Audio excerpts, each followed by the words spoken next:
Hi viewers, అందరికి welcome friends. మన ఛానల్కి స్వాగతం ఫ్రెండ్స్. ఐసీసీ టీ20 ర్యాంకింగ్స్ అయితే వచ్చాయి వెడ్నెస్డే రోజు. సో చాలా వరకు అన్ని ర్యాంకింగ్స్ ఏమున్నప్పటికీ బౌలర్ ర్యాంకింగ్ కూడా అక్కడక్కడ ఉన్నాయి కాబట్టి సో టోటల్ ర్యాంకింగ్స్ ఎలా ఉన్నాయనేది మనం డిస్కస్ చేద్దాం. అంతకంటే ముందు బీసీసీఐకి ఒక ప్రతిపాదన అయితే బీసీసీఐ సెలెక్టర్ ఎవరైతే ఉన్నారో చీఫ్ సెలెక్టర్ అజిత్ అగర్కర్ తను అయితే ఒక ప్రతిపాదన అయితే పెట్టడం అయితే విశేషం. అదేంటంటే తన కాలపరిమితి 2027కి వరకు పెంచమని బీసీసీఐని కోరినట్టు పలు వర్గాలు అయితే పేర్కొంటున్నాయి. థ్యాంక్స్ ఆఫ్ ఇండియా నుంచి వచ్చిన రిసోర్సెస్ కథన ప్రకారం అయితే ఇది.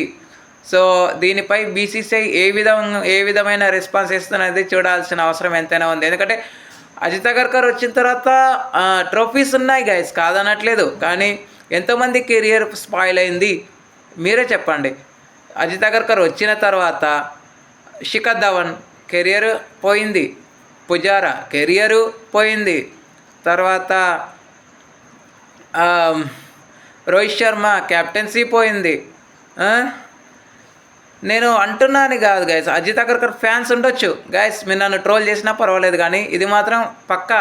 ఎందుకంటే ఇప్పుడు విరాట్ కోహ్లీ టెస్ట్ కెరీర్ విరాట్ కోహ్లీ ఆడకపోవడం కూడా అజిత్ అగర్కర్ హయాంలోనే కదా జరిగింది. ఇప్పుడు మన గౌతమ్ గంభీర్ అదేవిధంగా అజిత్ అగర్కర్ ఇద్దరు కలిసి చేయడం వల్లే కదా అని నేను అంటున్నాను. ఏంటంటే మామూలుగా ఇప్పుడు సెలెక్టర్గా ఉంటున్నారు అంటే మామూలుగా ఇప్పుడు వాళ్ళ పని ఏంటి, డొమెస్టిక్ క్రికెట్లో వెళ్ళి చూడాలి, ఎవరు పర్ఫార్మెన్స్ చేస్తున్నారో అది చూడాలి, టీమ్ సెలెక్షన్ ఫామ్ చేయాలి. అంతేగాని మీరు కెప్టెన్గా ఉంటారా అడగాల్సిన రైట్ సెలెక్టర్కి లేదు. మామూలుగా ఇప్పుడు టీం బిల్డ్ చేయాలి అంటే కెప్టెన్తో కానీ హెడ్ కోచ్తో కానీ డిస్కస్ చేసిన తర్వాత టీం సెలెక్ట్ చేయడమే కదా. ఎవరు ఆడుతున్నారో ఎవరు ఆడట్లేరో వాళ్ళకు ఒక ఐడియాలజీ అనేది ఉంటుంది, అప్పటికొక అంచనా అనేది వేస్తారు.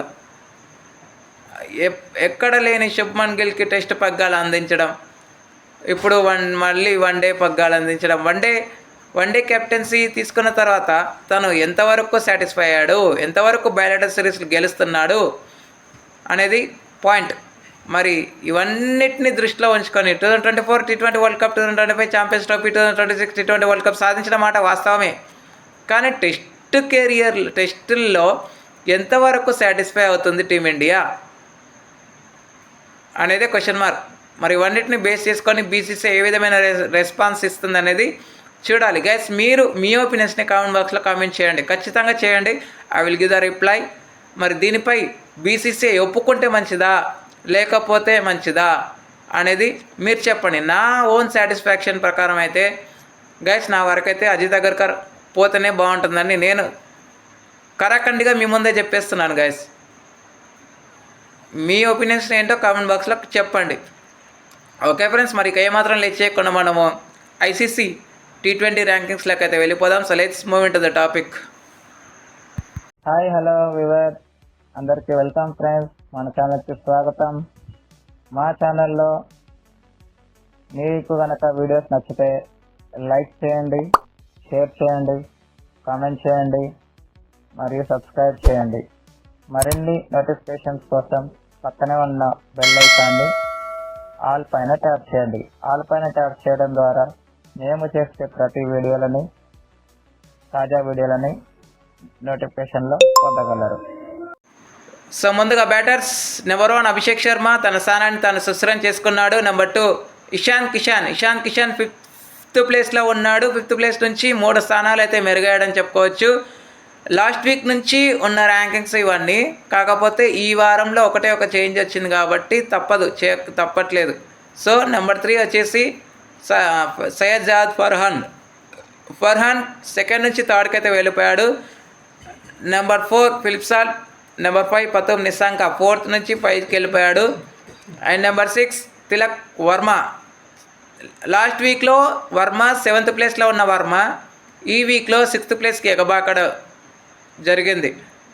Number 7 Tim Seifert, number 8 Dewald Brevis, number 9 Suryakumar Yadav, and 10 Jos Buttler. Next allrounders, number 1 Sikandar Raza, number 2 Hardik Pandya, number 3 Saim Ayub. వీళ్ళిద్దరి యొక్క ర్యాంకింగ్స్ కొంచెం ఉల్టా పుల్టా జరిగినాయి. ఎవరెవరివి? సయీమ్ అయూబ్ది, అదేవిధంగా హార్దిక్ పాండ్యాది. 3 నుంచి 2కి వచ్చాడు ఒకరేమో 2 నుంచి 3కి వెళ్ళిపోయారు. Okay. Number 4 Dipendra Singh Airee. Number 5 Azmatullah Omarzai. Number 6 Roston Chase. Number 7 Mohammad Nabi. Number 7 Mohammad Nabi. Number 8 Mohammad Nawaz. Number 9 వచ్చేసి Mitch Santner and 10 Romario Shepherd. Okay. Next bowlers. Number 1 Rashid Khan. Guys నేను లాస్ట్ వీక్లో చెప్పాల్సింది ఈ వీక్లో చెప్తున్నాను.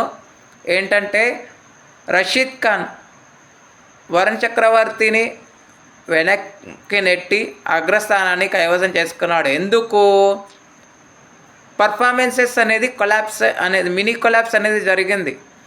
తన బౌలింగ్లో చాలా వరకు సిక్సెస్ బాధిస్తున్నాడు, ఎకానమీ దెబ్బతింటుంది, వికెట్స్ అనేవి అంత ఇనీషియల్ అంటే క్రూషియల్ స్టేజ్లో అయితే తీసుకోలేకపోయాడు. ఎప్పుడైతే సౌత్ ఆఫ్రికాతో ఒక వికెట్ తీసుకున్నాడో అక్కడ నుంచి చాలా వరకు ఎకనామికల్గా వెళ్ళిపోతున్నాడు, అంటే వెరీ ఎక్స్పెన్సివ్గా వెళ్ళిపోతున్నాడు. సో దట్ అందుకే ఈ ర్యాంక్ అనేది పోగొట్టుకోవడం జరిగింది Varun Chakravarthy. Okay. Number 3 Abrar Ahmed. Number 4 Adil Rashid. Number 5 Bumrah. Jasprit Bumrah last week 6th ప్లేస్లో ఉన్న బుమ్రా ఈసారి ఒక స్థానాన్ని మెరుగుపరుచుకున్నాడని చెప్పుకోవచ్చు. ఓకే. నెంబర్ 6 కార్లిక్ బాష్ 5 నుంచి 6కి వెళ్ళిపోయాడు. Number 7 Adam Zampa. Number 8 Matthew Forde. Number 9 Mustafizur Rahman and 10 Mujeebur Rahman. So friends, ఇవి ఈ వారం యొక్క ICC T20 ర్యాంకింగ్స్. మీకు ఏ విధంగా అనిపించాయి? మీ ఒపీనియన్స్ని కామెంట్ బాక్స్లో కామెంట్ చేయండి. Thank you friends. అండ్ అదేవిధంగా మనం పైన డిస్కస్ చేసుకున్న దాని గురించి కూడా రెస్పాండ్ అవ్వండి. అజిత్ అగర్కర్ ఉంటే మంచిదా లేకపోతే మంచిదా? Thank you friends. ఇలాంటి అప్డేట్స్ కోసం ఛానల్ని సబ్స్క్రైబ్ చేయాలి, కామెంట్ చేయండి. మరొక అప్డేట్తో మేము ఉంటాను ఫ్రెండ్స్. అంతవరకు సెలవు, నమస్కారం.